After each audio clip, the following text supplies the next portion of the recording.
Assalamualaikum warahmatullahi wabarakatuh. Alhamdulillah wassalatu wassalamu ala rasulillah Muhammad ibn Abdillah wa ala alihi wa ashabihi wa mawala. Alhamdulillah pada sore hari ini kita bisa bertatap muka walaupun lewat video YouTube ini. Semoga bermanfaat bagi kita semua. Maksud dan tujuan saya syuting pada kesempatan kali ini adalah untuk mengingatkan diri saya sendiri, juga mengingatkan teman-teman semuanya. Semoga barokah dan bermanfaat. Pada kesempatan kali ini saya akan mengajak mengkampanyekan sholawat. Ya, kenapa? Di dalam Al-Quran Allah berfirman, A'udzubillahi minasyaitonirrajim. Bismillahirrahmanirrahim.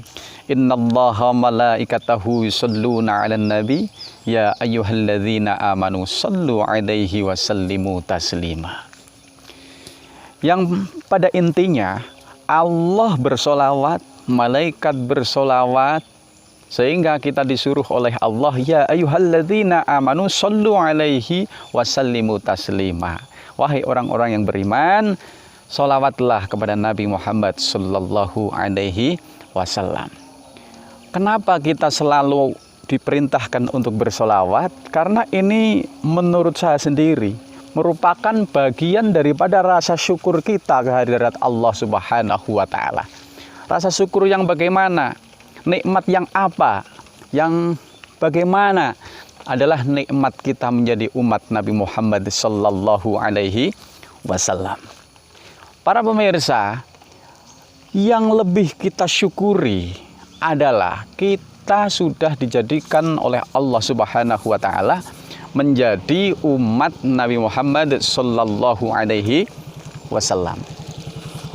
Sehingga karena umat Nabi Muhammad sallallahu alaihi wasallam itu diberi keistimewaan oleh Allah yang luar biasa, Nabiullah Adam pernah berkata di dalam kitab Nashihul Ibad, Innallaha a'dha ummata Muhammadin arba'a karomatin ma'adhaniha.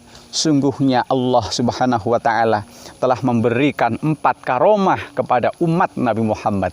Umat Nabi Muhammad adalah kita semuanya, berupa 4 karomah. Yang mana 4 karomah ini tidak diberikan kepada Nabi Adam dan kepada umat-umat yang lain. Jadi ini spesialisasi buat kita semua umat Nabi Muhammad sallallahu alaihi wasallam. Apa saja 4 hal itu? Salah satunya adalah ihdaha qabulu taubatika Nabi Makkah wa ummatu Muhammadin yatubuna fi kulli makanin. Saya Nabi Adam alaihi salam diterima taubatnya adalah tatkala di kota Mekah, sedangkan umat Nabi Muhammad sallallahu alaihi wasallam diterima taubatnya di setiap tempat. Fi ayyi makan. Ya. Jadi ketika kita berdosa, mau bertobat dimanapun saja itu bisa. Mau di sini di Kebumen, mau di Jakarta, mau di Tanah Suci Mekah, mau di Yaman, mau di Inggris, mau di Amerika, gitu ya. Allah akan menerima taubatnya. Ya, nggak harus datang ke Mekah duluan baru kita bertaubat dan diterima oleh Allah. Tidak. Dimanapun Anda bertaubat, maka akan diterima oleh Allah.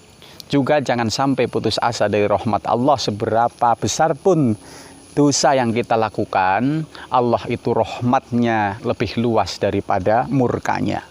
Jadi Allah pasti akan menerima taubat kita ketika kita mau bertobat secara bersungguh-sungguh. Jadi Anda yang belum sholat hingga sore hari ini, Anda yang belum melakukan kewajiban-kewajiban yang diperintahkan oleh Allah Subhanahu wa Ta'ala pada hari ini, mulailah, berniatlah mendekatkan diri kepada Allah Subhanahu wa Ta'ala. Mengapa? Karena ketika sudah semakin dekat kepada Allah, nanti kita akan merasakan pahitnya ketika kita jauh dari Allah Subhanahu wa Ta'ala. Para pemirsa, sahabat-sahabatku semua, pemirsa Nasirat TV dimanapun Anda berada, itu nomor 1.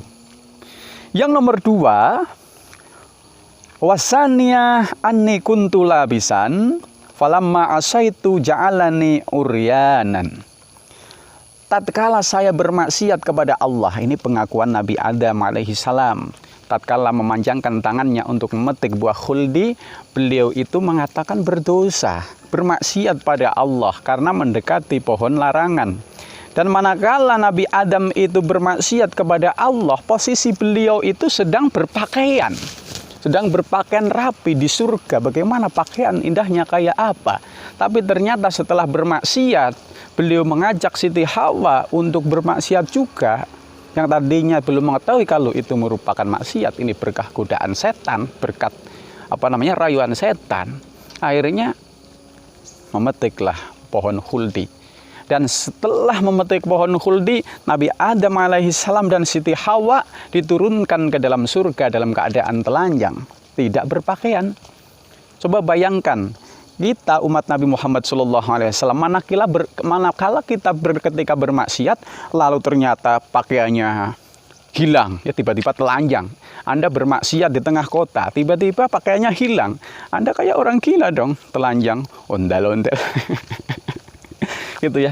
Coba, mengapa kita itu tidak membayangkan ya, kalau kita itu bermaksiat tiba-tiba jidat kita itu ada noda hitamnya, wajah kita berubah menjadi hitam. Tatkala kita mencuri, wajah kita menjadi hitam. Ya, tatkala kita itu bermaksiat apapun, kemudian ada tanda di zahir tubuh kita, maka apa yang terjadi? Ya. Ini hikmah umat Nabi Muhammad SAW ketika bermaksiat itu tidak langsung diberi pelajaran, tidak langsung diberi siksa, akan tetapi ditunda, ya, ditunda hingga akhir kiamat. Tidak seperti saat umat Nabi Isa alaihissalam, ketika ada orang nggak taat, maka ada orang yang melaporkan atau Nabi Isa itu melaporkan kepada Allah, ya Allah binasakanlah dia, maka dia akan binasa. Beda pada Rasulullah SAW saat Rasulullah mengajak penduduk Taif untuk beriman. Nyatanya penduduk Taif saat itu belum mau langsung beriman. Malah Rasulullah itu dilempari kerikil, ya. Tapi apa kata malaikat Jibril? Wahai Muhammad, apakah engkau mau gunung itu saya lemparkan kepada penduduk Taif sebagai balasan atas perlakuan orang-orang Taif? Tidak. Innahum la ya'lamun. Allahumma hdi qaumi fa innahum la ya'lamun. Jadi tidak langsung dibalas dan oleh Allah pun tidak langsung disiksa atas kekafiran mereka saat itu. Ya, inilah umat Nabi Muhammad sallallahu alaihi wasallam. Jadi bersyukurlah maksiat kita masih ditutupi oleh Allah, tidak langsung ketahuan oleh orang banyak. Semoga waktu kita bermaksiat nanti akan menemukan waktu kita untuk bertaubat kepada Allah Subhanahu wa taala sebelum ajal kita tiba. Amin ya Allah ya Rabbal alamin. Itu nomor 2, saudara-saudaraku.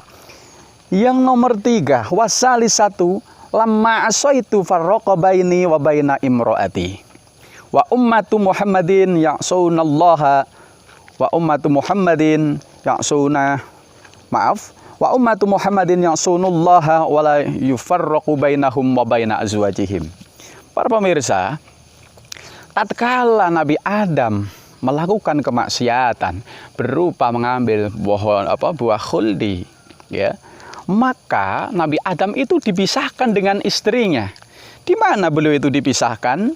Nabi Adam diturunkan di India menurut sebagian riwayat, dan Siti Hawa itu diturunkan di Jeddah. Makanya Jeddah itu artinya secara bahasa Indonesia adalah Mbah Putri, ya. Itulah dipisah antara Siti Hawa dengan Nabi Adam alaihissalam. Coba Anda saat bermaksiat, Anda ternyata tidak dipisahkan dengan istri Anda. Justru saat siang Anda bermaksiat, malam hari justru malah kumpul, ya. Pagi-pagi sudah cekcok, sore-sore sudah merengut-merengutan, ya, cemberut-cemberutan. Ternyata malam hari, padahal tadi baru maksiat, malam hari kumpul lagi.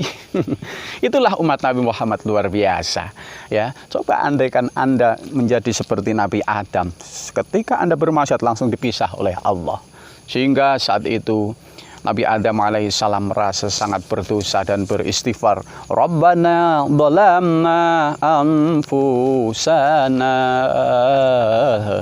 wa illam taghfir lana Allah wa tarhamna lanakunanna minal khasirin. Itu istighfarnya Nabi Adam alaihi salam.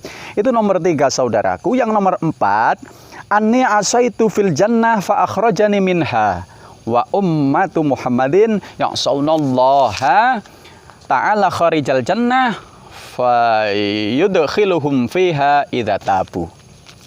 Tatkala Nabi Adam mengaku bermaksiat, beliau kondisinya atau tempatnya sedang di surga. Setelah bermaksiat diturunkan oleh Allah Subhanahu wa taala ke bumi. Sedangkan kita umat Nabi Muhammad sallallahu alaihi wasallam ketika kita bermaksiat di dunia, ya, justru nanti setelah bermaksiat kita itu akan ditempatkan di surga oleh Allah Subhanahu wa taala manakala mau bertobat. Ya Allah, semoga kita semua para pemirsa dijadikan oleh Allah minat tawabin, termasuk daripada orang-orang yang bertaubat, gitu ya. Baik pemirsa, ini keutamaan daripada umat Nabi Muhammad sallallahu alaihi wasallam, ya. Oleh sebab itu mari kita syukuri. Bayangkan andaikan kita bukan umat Nabi Muhammad sallallahu alaihi wasallam, yang mana kita masih bisa berharap atas syafaat beliau mulai di dunia hingga kelak di akhirat.